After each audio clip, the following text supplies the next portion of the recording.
পঞ্চায়েত নির্বাচনের ভোটের ফলাফলের পরে প্রত্যেকটি জেলার পরিস্থিতি আপনাদের সামনে তুলে ধরছি। এই মুহূর্তে আমরা সরাসরি চলে যাব হাওড়ায়, যেখান থেকে রয়েছেন আমাদের প্রতিনিধি দেবাশিস চক্রবর্তী, এবং পশ্চিম মেদিনীপুর জেলা থেকে রয়েছেন আমাদের প্রতিনিধি শোভন গোস্বামী। প্রথমে পশ্চিম মেদিনীপুরে যাব। পশ্চিম মেদিনীপুরে এই মুহূর্তে রাজনৈতিক পরিস্থিতিটা, সমীকরণটা ঠিক কোন জায়গায় শোভন? দেখো অয়ন, যে ঘটনাটা ঘটেছে আমরা যেটা দেখতে পাচ্ছি যে 2013 সালে যে পরিস্থিতি ছিল, অর্থাৎ 2013 সালে কিন্তু মূলত যে বামপন্থীরা ছিল, বামপন্থীরা কিন্তু আমরা যাব আমাদের মতো জিপি পেয়েছিল পশ্চিম মেদিনীপুর। হ্যাঁ বলো। পশ্চিম মেদিনীপুর জেলার অয়ন শোনা যাচ্ছে? হ্যাঁ শোনা যাচ্ছে, শোনা যাচ্ছে। হ্যাঁ অয়ন, গতবারের যে পঞ্চায়েত নির্বাচন ছিল 2013, সেই 2013তে কিন্তু আমরা দেখেছিলাম যে বামপন্থীরা 25টা জিপি দখল করেছিল পশ্চিম মেদিনীপুরে। এবারে কিন্তু একেবারে রিভার্স হয়ে গেছে, অর্থাৎ যে বামপন্থীদের জায়গাটা ছিল সেটাই কিন্তু মূলত বিজেপি এখানে পেয়ে গেছে, অর্থাৎ বিজেপি কিন্তু এই জেলাতে 21টি জিপি পেয়েছে। অন্যদিকে যেমনটা আমাদের এক্সিট পোলে বলা হয়েছিল যে পশ্চিম মেদিনীপুর কিন্তু একেবারে বিরোধীরা ধুয়ে মুছে সাফ হয়ে যাবে, ঠিক তেমনটাই হয়েছে, অর্থাৎ সিপিএম এবং কংগ্রেস একেবারেই শেষ। অন্যদিকে বিজেপির একটা উত্থান, সেটা কিন্তু কিছুটা হলেও মাথা ব্যথা রয়েছে শাসক দলের। আর জেলা পরিষদের যে 51টা সিট, জেলা পরিষদের 51টা সিটের মধ্যে কিন্তু 51টাই এখনো পর্যন্ত যা খবর 51টাই কিন্তু তৃণমূল কংগ্রেস পেয়েছে। আর পঞ্চায়েত সমিতি, 21টি পঞ্চায়েত সমিতির মধ্যে 20টি ইতিমধ্যেই কিন্তু তৃণমূল কংগ্রেসের দখলে এসেছে। তবে কেশিয়ারি পঞ্চায়েত সমিতি নিয়ে কিছুটা সমস্যা রয়েছে, কারণ গতকাল থেকে দফায় দফায় এই পঞ্চায়েত সমিতি নিয়ে একাধিকবার বিজেপির তরফ থেকে সেখানে বাধা দেওয়া হয়েছে যে গণনায় কারচুপি করা হয়েছে, এবং সেই কারণেই কিন্তু এখনো সরকারিভাবে সেইভাবে কোনো কিন্তু পরিষ্কার ছবি আমাদের কাছে আসছে না। তবে মূলত একটা কথা বলা যেতে পারে যে পশ্চিম মেদিনীপুর জেলায় ঠিক আমি এই মুহূর্তে চলে যাব দেবাশিস চক্রবর্তীর কাছে। দেবাশিস, হাওড়ার পরিস্থিতিটা একটু বোঝার চেষ্টা করব।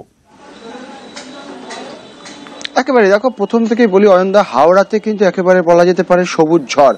অবশ্যই তার মধ্যে বেশ কিছু অভিযোগ রয়েছে, যেরকম করে অভিযোগ হচ্ছে উলবেরিয়া 2, যেখানে জেলা পরিষদের 2টি আসন বিজেপির দাবি, সেখানে 2টি আসনের পঞ্চায়েত সমিতির 2টি আসন সেটাতে তারা এগিয়েছিল, এবং জেলা পরিষদের প্রত্যেকটি আসনে তারাই এগিয়েছিল, সেখানে তৃণমূল কংগ্রেস কারচুপি করে তাদের থেকে নিয়ে নিয়েছে এই অভিযোগ।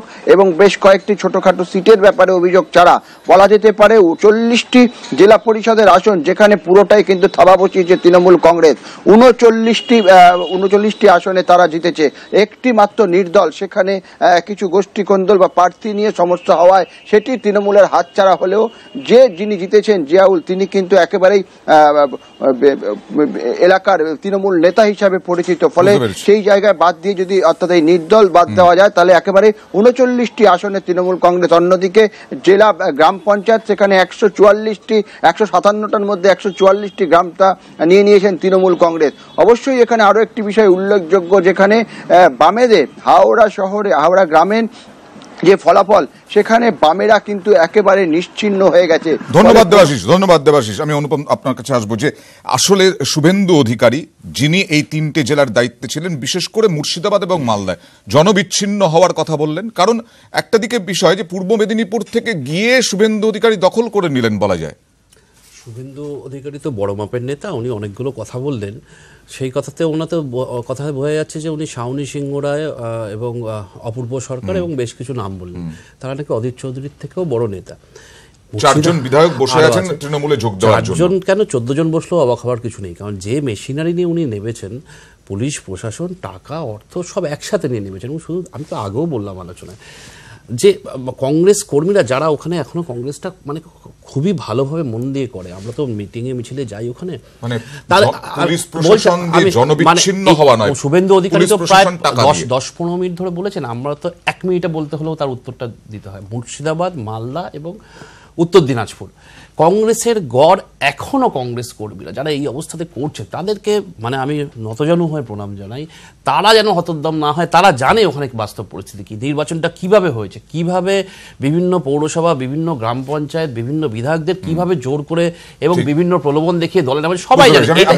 এটা জনমতের প্রতিফলন নয়, এটা জনমতের প্রতিফলন নয়, হতে পারে। বলতেই হবে যে এই সন্ত্রাসের আবহাওয়াতে একদম প্রথম পর্যায় থেকে বিজেপির কর্মীরা যে পর্যায়ে লড়াইটা দিয়েছে, এবং এর মধ্যেও মাথা তুলে দাঁড়ানোর চেষ্টা করেছে। একদম সত্যি কথা, সবাইকে বিরোধী সব সবাই সবাই এখান করছেন। মধুজা, এখানে আসবো যে প্রত্যেকটা দলের অভিযোগ, প্রত্যেকটা দলের নেতৃত্বের ক্ষেত্রে মাঠে যারা ময়দানে লড়াই করছেন, অনেকেই লড়াই করছেন, সত্যি লড়াই করছেন, তাদের পাশে দাঁড়ানোর মতো কেউ নেই। সিপিএম এর নেতৃত্বেরও তাই অভিযোগ উঠছে। না, সব ক্ষেত্রে দাঁড়িয়ে বলতে পারবো না, এটা খুব সত্যি কথা। মাঠে যারা লড়াই করছেন তাদের পাশে দাঁড়ানোর ক্ষেত্রে নেতৃত্ব কেউ নেই, এটা এরকমভাবে না বলে বরঞ্চ এবারের নির্বাচনে আমরা এটা বলবো যে নেতৃত্ব বলতে যাদেরকে বোঝা যায় একটা দলের স্ট্রাকচারের মধ্যে, তারা মাঠে নেমে লড়াই করেছেন। তার কারণেই আমাদের পার্টির সিসিএম থেকে শুরু করে রাজ্য সম্পাদক মণ্ডলীর সদস্য সবাই আক্রান্ত হয়েছেন, রক্তাক্ত হয়েছেন। আমার লাস্ট কথা একটা শুভেন্দু অধিকারীর কথার পরিপ্রেক্ষিতে খুব সংক্ষেপে, মানে 30 সেকেন্ড, সেটা হচ্ছে যে ওই কংগ্রেস সিপিএম বোঝাপড়া অনেক কিছু বলছেন, খুব চিন্তিত বোঝা যাচ্ছে। আসলে এই চিন্তার আড়ালে ওনারা যেটা করতে চাইছেন, বাংলার মানুষকে প্রথমত ধর্মের ভিত্তিতে ভোট ব্যাংকটাকে ভাগ করতে চাইছেন, আর তার সাথে আরো সুনিপুণ ভাবে চাইছেন তৃণমূল চাইছে ধর্মের ভিত্তিতে ভোট